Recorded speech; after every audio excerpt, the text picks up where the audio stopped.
세상의 기준은 계속해서 변하지만은 하나님의 말씀은 영원히 변하지가 않습니다.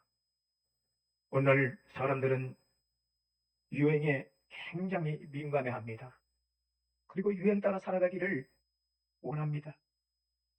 마치 유행에 따라가지 못하면 세상에 낙오된 자처럼 왕따를 당하기도 합니다.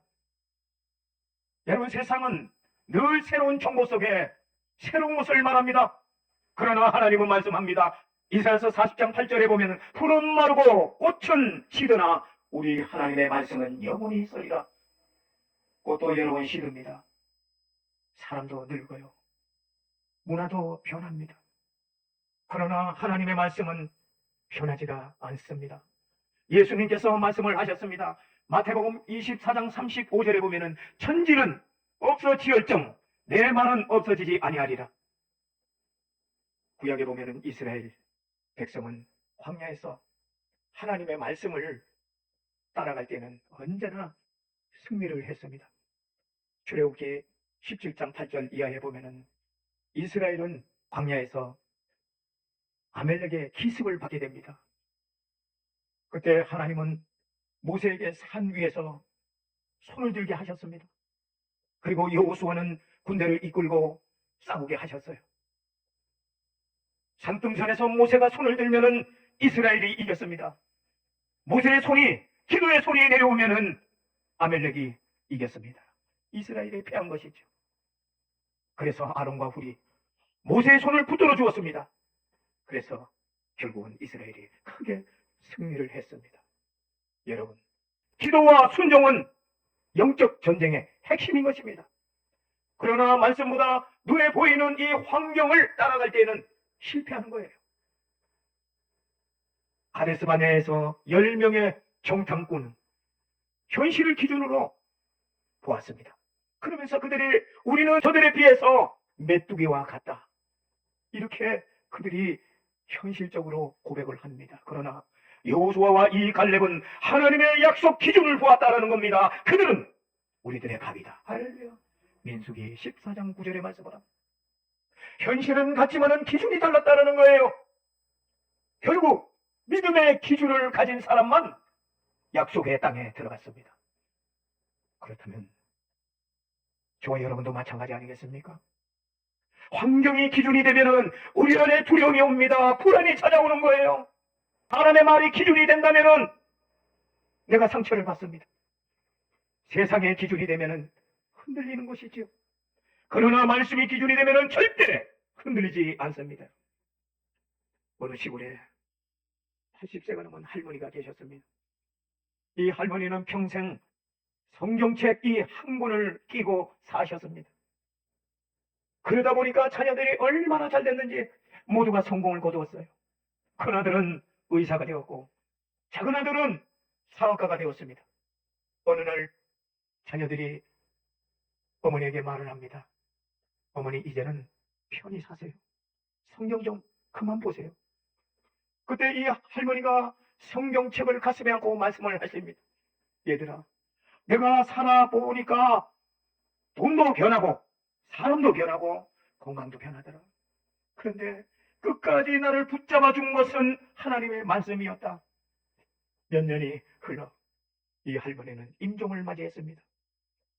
자녀들이 둘러선 가운데 마지막 성경을 품에 안고 이 할머니가 이렇게 말씀을 합니다. 나는 이제 주님을 만나러 간다. 그리고 평안히 눈을 감았습니다. 세상이 붙들던 것은 다 놓고 갔지만은 하나님의 말씀만 붙들고 이 할머니는 천국을 갔습니다. 여러분, 사람은 변해도 하나님의 말씀은 변하지 않습니다. 할렐루야. 성령께서는 말씀을 깨닫게 하실 때 우리가 참된 지혜를 얻습니다. 많은 사람들이 성경을 읽어요. 많이 읽어요. 그런데 변하지가 않는 거예요. 생활이 변화가 없는 거예요. 왜 그렇습니까? 이것은 성경을 읽었는데 문자적으로 읽은 거예요. 마치 책을 읽듯이 성경을 읽은 겁니다. 성경은 성령의 조명이 있어야 됩니다. 할렐루야. 예수님께서 말씀하셨습니다. 요한복음 14장 26절에 보면은 보혜사 성령이 오시면 너희에게 모든 것을 가르치고 생각나게 하시리라. 하나님의 말씀은 살아있게 만드는 것입니다. 예수님이 십자가에 돌아가시고요, 십자가에 있었던 제자들이 큰 상심을 해서 각자 삶의 위치로 돌아가는데, 엠마오로 가는 이 두 제자가 예수님이 부활을 하셨지만은 이 제자들은 낙심하고 엠마오로 내려가고 있었습니다. 그때 그들 옆에 예수님이 계신데도 이들은 예수님을 알아보지 못했어요. 예수님이 말씀을 직접 풀어주셨을 때에 그들의 영혼이 살아났습니다. 누가복음 24장 32절에 보면 우리 속에서 마음이 뜨겁지 아니하더냐. 성령께서 말씀을 깨닫게 하시면은 여러분 두려움과 불안, 이런 현상이 믿음으로 바뀌어지는 줄로 믿으시기를 바랍니다. 절망이 소망으로 바뀌어집니다. 근심이 바뀌어집니다. 솔로몬의 지혜를 한번 보십시오. 솔로몬은 부와 권력을 결코 구하지를 않았습니다. 무엇을 구했습니까? 하나님의 지혜를 구했다라는 거예요. 할렐루야. 열왕기상 3장 9절에 보면은 누가 주의 이 많은 백성을 재판을 할 수 있어 오리까? 하나님은 이 솔로몬의 간절한 기도에 그에게 지혜를 주셨습니다. 여러분, 세상은 우리에게 끊임없이 지혜를 주십니다. 여러분, 그러나 성령은 우리에게 정보 대신에 지혜를 주신다는 겁니다. 여러분, 주변을 한번 잘 보십시오. 정보를 많이 가진 사람, 머리가 큰 사람, 그 사람이 결코 인생에 성공하는 것이 아니라는 거예요. 마태복음 23장에 보면은 당시 종교 지도자들, 성경 지식이 누구보다도 풍부했습니다. 그러나 정작 메시아신 예수 그리스도를 알지 못했고 오히려 예수님을 십자가 못 박는데 그들이 앞장섰습니다. 성경 지식을 많이 아는 것과 하나님을 아는 것은 다른 것이에요. 정보는 사람을 교만하게 할 수 있지만은 진리는 사람을 변화시키는 줄로 믿으시기 바랍니다. 오늘날 인터넷과 AI, 이것을 통해서 누구나 많은 정보를 얻을 수가 있는 우리 이 시대에 살고 있습니다.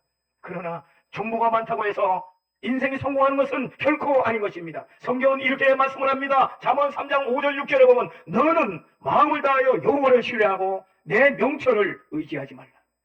정보는요, 방향을 제시할 수가 있지만은 말씀은 인생을 이끌어 줍니다. 정보는 우리의 머리를 채우지만은 하나님의 말씀은 우리의 마음을 변화시키고 삶을 반듯하게 세워주십니다. 그러므로 성도는 정보의 홍수 속에서 물론 우리가 살아가지만은 말씀의 기준으로 분별하고 하나님께 순종할 때에 참된 성공과 승리를 경험하게 되는 것입니다. 그러므로 성령의 지혜가 있어야 올바른 판단을 우리가 할 수가 있는 거예요. 잠언 9장 10절에 보면은 여호와를 경외하는 것이 지혜의 근본이라고 했습니다. 성령께서 말씀을 깨닫게 하실 때에 참된 지혜를 얻게 되는 줄로 믿으시기를 바랍니다. 한 집사님이요, 사업의 실패로 모든 것을 다 잃어버렸어요. 빚이 태산같이 쌓이고, 그러다 보니까 가족들도 이제는 원치 않지만은 뿔뿔이 흩어지고 너무 힘들어졌습니다. 밤마다 이 집사는 잠을 이루지를 못했어요.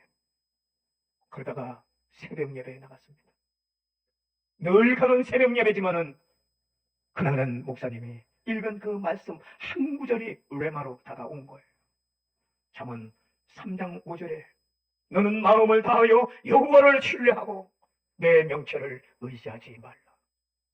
평소에 수없이 읽었던 말씀인데 그날은 달랐다는, 그날은 달랐어요. 마치 하나님께서 직접 말씀하는 것처럼 가슴에 불같이 다가왔습니다.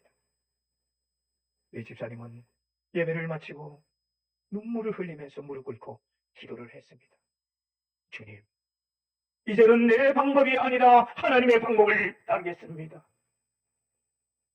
그로부터 이제는 조급함을 내려놓고 그가 기도하기 시작했습니다. 몇 달이 지났는데 예상치 못했던 길이 열렸습니다. 하나님께서 그의 마음 중심을 보고 열어주셨는데 사업이 회복되었다라는 이야기입니다. 그 집사님은 간증을 합니다. 문제가 해결되어서 평안해진 것이 아니라 말씀이 내 안에 들어오니 먼저 평안이 찾아왔다라는 겁니다. 이것이 바로 여러분 성령의 역사라는 것이에요. 같은 말씀인데 성령께서 깨닫게 해주시면 여러분 내 인생이 달라진다는 사실을 믿으시기 바랍니다. 또한 말씀으로 우리가 인생의 기준으로 삼는 사람은 결코 흔들리지 않는 인생길을 가게 되는 것입니다. 예수님은 두 종류의 사람을 말합니다. 집을 반석 위에 지은 사람은 반석 위에 지은 사람과 모래 위에 지은 사람과의 비교를 합니다. 마태복음 7장 24절에 보면 내 말을 듣고 행하는 자는 반석 위에 지은 지혜로운 사람과 같으니라. 여러분, 말씀을 듣고 행하는 사람, 그리고 순종하는 사람, 이 사람은 비가 와도 창수가 와도 바람이 불어도 결코 무너지지 않는다라는 겁니다. 왜요? 기초가 다르기 때문입니다. 구약성경에 보면 노아 시대의 많은 사람들이 하나님의 말씀보다도 자기 생각이 기준이 되어서 살아갑니다. 그들은 먹고 마시고 시집가고 장가가는 것이 인생의 전부였습니다.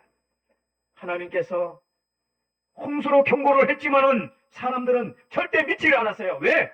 한 번도 비가 온 적이 없었기 때문입니다. 세상의 기준으로 보면은 노아는 마치 미친 사람이었습니다. 수년 동안 수십 년 동안 산 위에서 방주를 만들고 있었기 때문입니다. 사람들은 비웃었습니다. 노아야, 정신 차려라. 무슨 홍수냐? 세상은 아무 일도 일어나지 않았어요. 비도 오지 않았어요.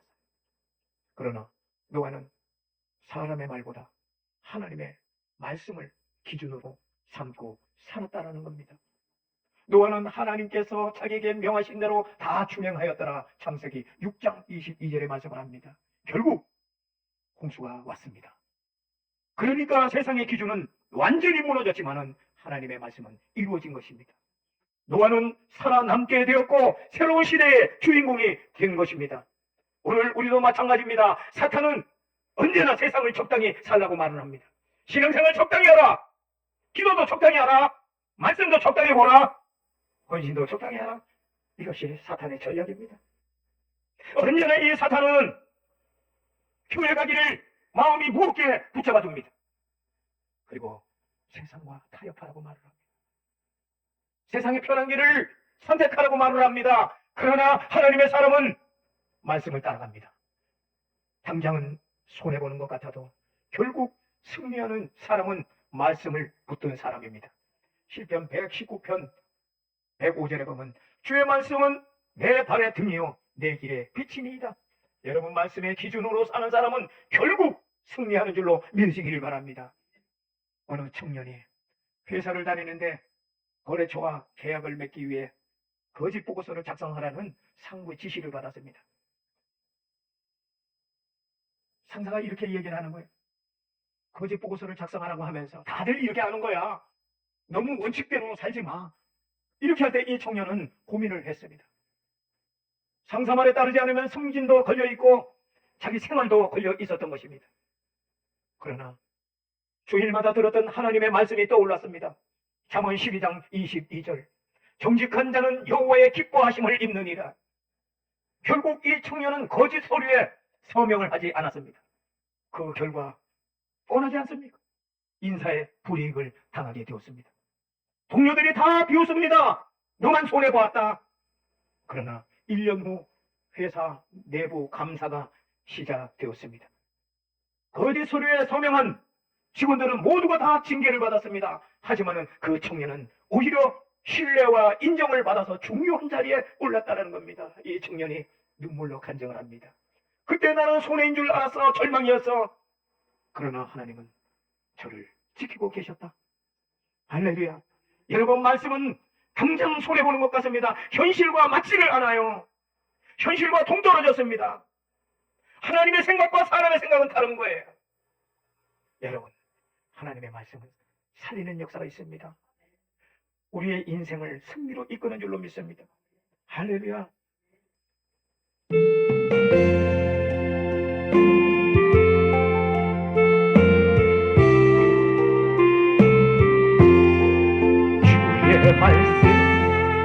다른 길날 묻고 옥제보다 이뿐만 믿었어 온 세상에 전하노라 기쁜 날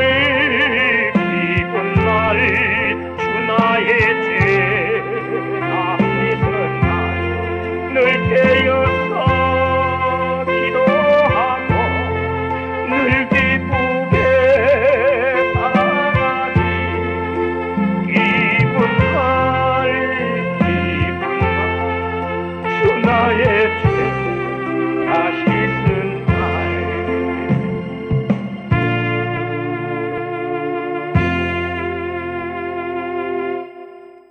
이 마지막 시대에 흔들리지 않고 살아가는 방법은 우리의 기준이 아니라 오직 예수 그리스도 기준인 줄로 믿으시길 바랍니다. 세상은 끊임없이 기준을 바꿉니다. 어제의 진리가 오늘의 거짓이 되고 오늘의 상식이 내일은 비상식이 되는 이 시대에 우리는 분명히 살고 있습니다.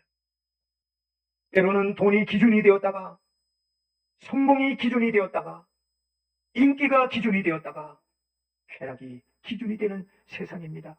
그러나 십자가 예수 그리스도는 변하지 않습니다. 복음은 절대 변하지 않습니다. 예수님은 변하지 않고 예수 그리스도는 어제나 오늘이나 영원토록 동일하시니라. 예수님은 단순히 진리를 가르치는 분이 아니에요. 예수님은 그 자체가 진리이십니다. 요한복음 14장 6절에 보면은 내가 곧 길이요 진리요 생명이라고 말씀하십니다. 세상이 흔들리는 이유는 기준이 사람에게 있기 때문입니다. 그러나 우리가 흔들리지 않는 이유는 기준이 바로 예수 그리스도 안에 있기 때문입니다. 노아는 방주를 붙들어 살았습니다. 그러나 우리는 방주보다 더 위대한 구원의 방주이신 예수 그리스도를 붙잡아야 될 줄로 믿습니다. 홍수가 세상을 덮었을 때 방주 안에 있는 자만 살았습니다. 마찬가지로 심판날에도 예수 그리스도 안에 있는 자만 분명히 구원을 얻습니다. 오늘 하나님은 우리에게 묻고 계십니다. 너는 무엇을 기준으로 삼고 있느냐? 여러분, 내 인생에 사람입니까? 돈입니까? 경험입니까? 세상의 유행입니까? 아니면은 예수 그리스도이십니까? 여러분, 이 시간에 오늘 이 한 주간을 굳게 살아갈 때 우리 한번 결단하자고요. 주님, 이제부터 사람의 말보다 하나님의 말씀을 믿겠습니다. 할렐루야. 세상의 기준보다 십자가의 기준을 붙들고 살겠습니다. 내 감정보다 성령의 음성을 따르겠습니다. 변하는 세상을 따라가지 않고 영원하신 예수 그리스도를 따라가겠습니다. 사랑하는 여러분, 예수님의 기준으로 살면은요, 인생이 반듯하게 섭니다. 예수 그리스도의 기준으로 살면은 가정이 반듯하게 섭니다. 할렐루야. 예수 그리스도의 기준이 되면은 사업이 반듯해지고 내 가정이 반듯해집니다. 할렐루야. 예수 그리스도의 여러분 기준이 되어질 때에 우리 주찬양 교회가 바로 서는 줄로 믿으시기 바랍니다. 예수 그리스도가 기준이 되어지면은 내 영혼이 살아나는 거예요. 세상이 흔들리도록 저와 여러분이 영문 밖에 예수 그리스도를 붙으시기를 바랍니다. 세상이 어두울수록 내 환경이 처절해질수록 더 말씀을 붙으시길 바랍니다. 혼란할수록 더욱 여러분 기도하면서 성령의 인도함을 구하시는 여러분 되시길 바랍니다. 그리고 선포하십시오. 나는 세상의 기준이 아니라 예수 그리스도의 기준으로 살겠다. 나는 변하는 세상이 아니라 영원하신 말씀 위에 서겠다. 할렐루야. 나는 끝까지 예수님만 따라가겠다 하는 이런 결단하고 한 주간 살아갈 때 여러분 놀라운 하나님의 축복의 삶이 여러분 삶에 펼쳐지는 줄로 믿습니다.